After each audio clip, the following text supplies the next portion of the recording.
Öksürüğe ne iyi gelir? Özellikle kış aylarında sıkça görülen öksürüğe doğal yöntemlerle çözüm bulmak mümkündür. Öksürüğe iyi gelen 4 doğal şeyi sizlerle paylaşacağız. 1. Bal. Bal, öksürüğü hafifletmek için etkili bir doğal yöntemdir. Balın yapısında bulunan antibakteriyel özellikler öksürüğe neden olan bakterileri yok eder. Ayrıca balın yapışkan kıvamı boğazda oluşan tahrişleri azaltarak öksürüğü hafifletir. Bir çay kaşığı balı sıcak suya karıştırarak içebilirsiniz. 2. Zencefil. Zencefil, öksürük ve soğuk algınlığı gibi rahatsızlıklar için doğal bir ilaç olarak kullanılır. Zencefilin anti-inflamatuar özellikleri boğazda oluşan tahrişleri azaltarak öksürüğü hafifletir. Ayrıca zencefilin içeriğinde bulunan gingeroller balgam söktürücü etkiye sahiptir. Bir bardak sıcak suya rendelenmiş zencefil ekleyerek içebilirsiniz. 3. Nane.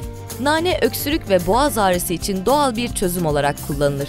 Nane yapraklarındaki mentol, boğazda oluşan tahrişleri azaltarak öksürüğü hafifletir. Ayrıca nane, balgam söktürücü etkiye sahiptir. Bir fincan sıcak suya birkaç nane yaprağı ekleyerek demleyin ve ardından süzerek içebilirsiniz. 4. Cevizin içerisindeki zar. Kabuklu cevizin içerisindeki zarı asla atmayın. Önceden biriktirerek kavanozda sakladığınız bu zarları öksürüğü kesmek için kullanabilirsiniz.